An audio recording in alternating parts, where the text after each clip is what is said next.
Hey guys, welcome to the Liberal Hive Mind, a channel solely focused on exposing the abundant hypocrisy of the left. You know, the absolute audacity of this president, of this administration, to constantly be going on about how he's basically saving the world. He's now currently on Twitter going on and on about his Inflation Reduction Act that's about to kick in, and how it's about to save American families. He continues to pat himself on the back as if he's accomplishing so much while so many are struggling and suffering. Speaking of suffering, it's truly insufferable. But the point that I'm trying to get at is that Joe Biden continues to claim that he's accomplishing so much, that he's done so much. But really, the greatest accomplishments over the last 2 years haven't come from Joe Biden. They've come from people trying to stop Joe Biden. You know, the hero of 2021 and 2022 is arguably Joe Manchin. And of course, honorable mention, probably Kyrsten Sinema. And next on the list is the Supreme Court. This is why the vision of the Founding Fathers was so impeccable. Checks and balances to executive power. The president can only do so much, and it's frustrating when your president is in charge, but it really starts to make sense when someone like Joe Biden gets elected, why the system is the way that it is. It's purposely difficult to pass your legislative agenda. It may make it a little bit harder to progress and pass good policy, but at least it stops people like Geriatric Joe from basically running the country into the damn ground overnight. Well, friends, it's time to thank the Supreme Court once again as they block Joe Biden's latest decision to pull back Title 42 as sleepy, creepy Geriatric Joe directly tries to spiral the already spiraling border crisis out of control and into complete mayhem. Let me show you guys what's going on. Let's talk about it. Let's get into the details. We got some stuff to get into, so let's roll the tape. All right, friends, so here it is. Supreme Court extends Trump-era Title 42, will hear the case in February. Earlier this month, 19 Republican-led states filed an emergency appeal with the Supreme Court requesting the justices to uphold a pandemic policy invoked by former President Donald Trump, known as Title 42. The states are Arizona, Louisiana, Missouri, Alabama, Alaska, Kansas, Kentucky, Mississippi, Montana, Nebraska, Ohio, Oklahoma, South Carolina, Texas, Tennessee, Utah, Virginia, West Virginia, and Wyoming. The U.S. Supreme Court on Tuesday temporarily halted the termination of Title 42. The highest court of the land will hear the case in February. Conservative Justice Neil Gorsuch joined the 3 liberal justices and voted against the stay request. The court voted 5-4 to grant an emergency request by 19 Republican state attorney generals who sought to intervene in defense of the policy. The Supreme Court also agreed to hear oral arguments in February and rule on whether the states can intervene, with a decision due by the end of June. The policy will remain in place at least until that ruling is issued. Title 42 is a public health measure, not an immigration enforcement measure, and it should not be extended indefinitely, the White House said in a statement. To truly fix our broken immigration system, we need Congress to pass comprehensive immigration reform measures like the ones the president proposed on his first day in office. An absolute garbage statement released from the White House. As usual, Joe Biden claiming Democrats want to pass immigration reform. What they really mean is open borders, a pathway to citizenship for illegal immigrants, amnesty and granting citizenship to DACA recipients. Title 42 may be a pandemic policy that's eventually going to have to be removed, but the idea that it's not a border protection or border security policy is a complete joke of an argument from these leftoids. It may be the only one, to be completely honest. It may be the only friggin' thing left in the way of total, absolute, uncontrollable chaos at the southern border. You may even argue that that total chaos already exists. The Democrats are claiming that we need Congress to secure the border. Yeah, that'd be pretty friggin' easy if the Democrat side actually had any intentions of doing so. I seem to remember Donald Trump being in office for 4 years and facing nothing but obstruction when it came to the issue of border security. Democrats don't want border security. They don't want immigration reform. They want to continue enabling this broken system, which is exactly what they are doing, exactly what they continue to do, so they can import more votes. Biden recently says that ending Title 42 is overdue as he leaves for vacation in St. Croix ahead of a deadly winter storm. And you might be wondering why Democrats would hold this position in the first place. We're seeing a crisis at the border with over 2 million apprehensions a year and possibly over 1 million getaways estimated, people working illegally under the table in the American economy, siphoning American dollars and sending them abroad. Not to mention the drugs, the crime, the cartels wreaking havoc in southern border states. You would think that ending Title 42 would just make the problem worse, and government's job is to find solutions to problems, not to expand crises. Yet Joe Biden and the Democrats take the stance that Title 42 should be removed. Do they know something that we don't? Do they have a concrete plan to stop illegal border crossings? Stop drugs and crime from flowing across the southern border? No, they don't. In fact, they know it's going to get worse and they're preparing for it to get worse. They are purposely sabotaging southern border security as they continue their illegal immigration racket. Biden's welcome mat for illegal migrants. Sprawling tent city springs up outside El Paso ahead of Title 42 expiring and chaos at the border. Look at the photo right over here. All of a sudden, as Title 42 is expected to expire, as Joe Biden is claiming it's overdue that we end Title 42, the federal government springs up a tent city in El Paso. They're preparing for the increase in illegal immigration. Your taxpayer dollars aren't being spent to protect the sovereignty of the United States, to stop illegal immigration, and to respect those who are trying to get into the country legally,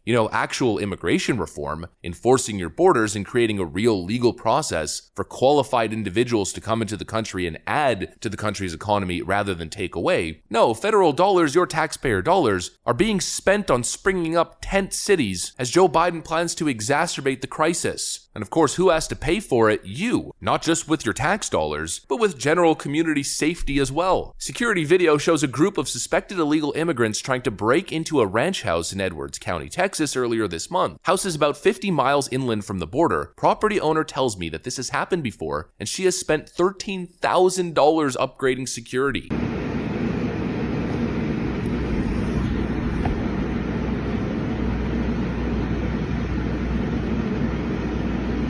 Violent crimes, drugs, vandalism, cartels, break-ins, squatting in people's homes, human smuggling, human trafficking, the suffering and the abuse of especially young women and children. This is what Democrats are creating and enabling. I almost feel like it's wrong to focus on the tax cost of Democrat border policies or this Democrat border crisis. It feels like the real cost is a human one, a human cost. These Democrats know exactly what they're doing as they continue to incentivize illegal immigration with their rhetoric, as they continue to push their ridiculous woke policies of free everything for everyone, even illegal immigrants, non-citizens of the nation, and as they continue to push this lie that somehow being an economic migrant fleeing your nation, seeking a better economic future in the United States, somehow qualifies you for refuge, makes you a refugee. It's incorrect. It's a lie. It's false marketing, and it's marketing that the cartels are banking on, quite literally. But of course, in conclusion, none of this is anything that you haven't heard before. Democrats simply doing Democrat things, and thankfully enough, there's checks and balances built into the system as Republican states in the Supreme Court put a halt, although a temporary halt, to Biden's destructive actions. That's what I got for you guys. Hopefully you enjoyed this video. If you did, make sure to leave a like and possibly subscribe to the channel. Of course, if you guys feel like joining the community here, I got one more video to record on the day. I gotta get to that. I'll see you guys on the next one.